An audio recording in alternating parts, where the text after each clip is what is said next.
The Golden Bachelorette. Joan Vassos and Chock Chapple's prenup comments explained. Do they discuss finances? December 20, 2024. Hello, Bachelor Nation news fans. Welcome back to the channel. The Golden Bachelorette ended with Joan Vassos and Chock Chapple getting engaged, but they'll have to make decisions about their finances before they can tie the knot. Talking about money isn't exactly an aphrodisiac for a newly engaged couple, but responsible grown-ups shouldn't just enter into a legally binding marriage without discussing finances. It may not be very romantic, but romance doesn't pay the bills, and neither do hopes and expectations. So it's important to be realistic before entering into a serious commitment. 61-year-old Joan first rose to prominence when she appeared as a contestant on The Golden Bachelor Season 1. When she left early due to a family emergency, she was cast as the Golden Bachelorette. Among the 24 single golden men who traveled to the iconic Bachelor mansion to date, Joan was 60-year-old Chock. After spending a thrilling season falling in love, Joan and Chock leave the show as an engaged couple. As they plan their future together, there are questions about their finances. Read on to find out what Joan and Chock said about signing a prenuptial agreement. Joan and Chock have a lot to lose. Before joining the cast of The Golden Bachelor Season 1, Joan was a private school administrator in Maryland. For his part, Chock is an insurance executive who owns his own firm.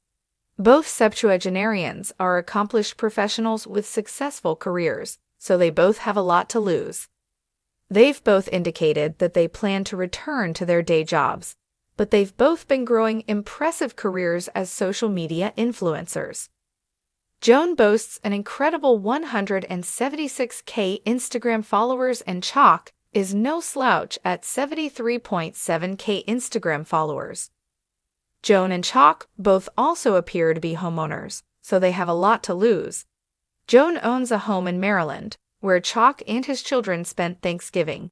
Based on Joan and Chock's holiday photos, their first family gathering seemed to go well. For his part, Chock owns a home in Kansas, where Joan and her children will spend Christmas. Joan and Chock have 6 adult children between them, and their children probably have a lot to say about protecting their parents' finances. Joan and Chock do talk about finances. Joan and Chock were recently interviewed on the Call It What It Is podcast, where the newly engaged couple discussed a wide array of subjects. They talked about their time on The Golden Bachelorette Season 1, but they also discussed their current lives together and their plans for the future. They were asked directly about signing a prenuptial agreement, and Joan and Chock confessed that they discuss their finances regularly. The post's caption reads, "The Golden Bachelorette is here, and it's a must-listen."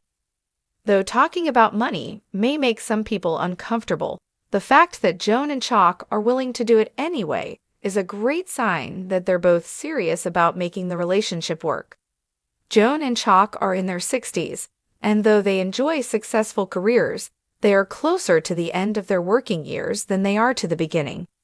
They need to protect their financial futures because they can't work forever. They've already made it clear that they're both keeping their homes, but they're shopping for a new home to live in together. They've been apartment hunting in New York City, where property is very expensive. Buying a third property in a pricey location without selling either of their homes seems financially risky for the Golden Bachelorette Season 1 stars. Did Jerry and Theresa have a prenup? Joan and Chock aren't the first couple to get engaged on a Golden Bachelor show. 72-year-old Jerry Turner ended the Golden Bachelor Season 1 by giving his final rose to 70-year-old Theresa Nist. The couple rushed into an ill-advised marriage just a few short weeks after going public with the relationship. It should have been no surprise when the older couple announced their divorce after only 3 months of marriage. Jerry and Theresa had plenty to lose. Jerry was a retired restaurateur, while Theresa was a successful day trader.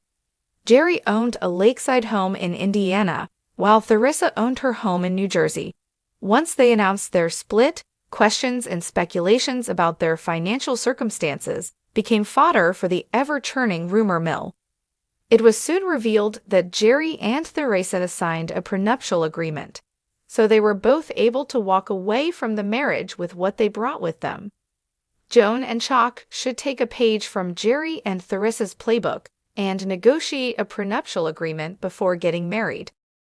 When they were asked about signing a prenuptial agreement, Joan and Chock didn't say whether they would do so, but they certainly implied that they would.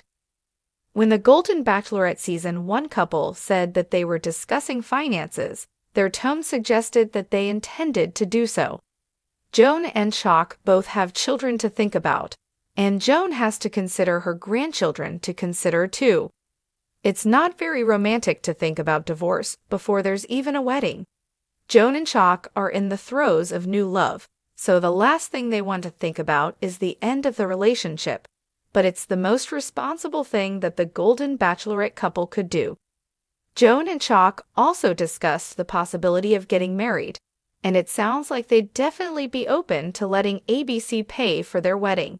That's one way to save some money, but Joan and Chock would do well to remember how a free wedding ended for Jerry and Theresa.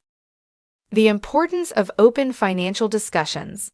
Joan and Chock's willingness to talk about finances, despite the discomfort it may cause some couples, is a sign of their seriousness about building a sustainable future together.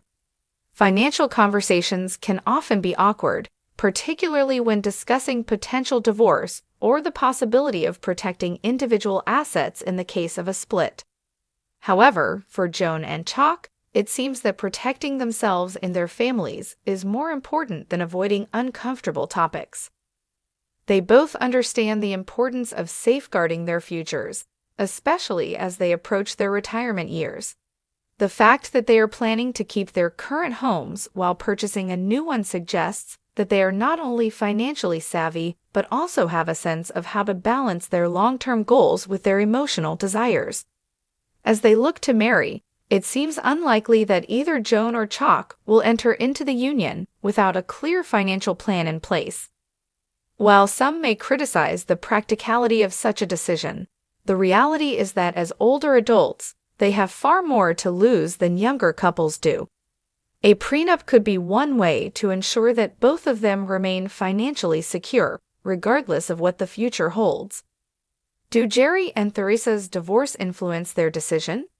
Joan and Chock are not the first couple to find love later in life on a Golden Bachelor show. In Season 1 of The Golden Bachelor, 72-year-old Jerry Turner chose 70-year-old Theresa Nist to be his partner. The couple's whirlwind romance quickly turned into an engagement, followed by marriage just weeks after their public debut. However, their relationship was short-lived, with the couple announcing their divorce after just 3 months of marriage. The rapid dissolution of their marriage raised questions about the couple's financial situation and whether they had properly protected their assets. It was later revealed that Jerry and Theresa had signed a prenuptial agreement, which allowed them to part ways without a complicated financial settlement. This experience may serve as a cautionary tale for Joan and Chock. While they may hope that their relationship will last for many years, they are both realistic enough to understand that life can be unpredictable. A prenuptial agreement would ensure that if the unexpected were to happen, both parties would be able to walk away with what they brought into the marriage. Joan and Chock's approach to marriage and finances. As Joan and Chock continue to discuss their finances and plans for the future, it's clear that they are taking a thoughtful and responsible approach to their relationship. While they may be deeply in love, they understand that practical considerations must also be addressed in order to build a stable future. Whether or not they ultimately decide to sign a prenuptial agreement remains to be seen, but the fact that they are having these discussions suggests that they are both committed to protecting their futures and the futures of their children and grandchildren. For now, they remain an engaged couple with exciting plans for the future. While the specifics of their financial arrangements may not be completely clear, it's clear that they are taking the necessary steps to ensure that both of them are financially secure.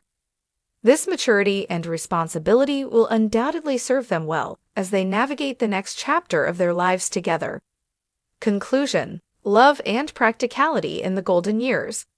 While prenuptial agreements may not be the most romantic aspect of a relationship, Joan Vassos and Chock Chapple's thoughtful approach to discussing their finances shows just how seriously they take their commitment to each other.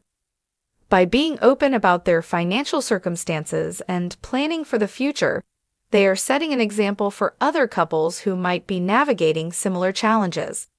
As Joan and Chock move forward in their relationship, it's clear that they are building a strong foundation for the future, one that is based not only on love, but also on mutual respect and financial security. Whether or not they sign a prenuptial agreement, it's evident that they are dedicated to ensuring that their love story is one of lasting stability, not only in matters of the heart, but also in their financial lives.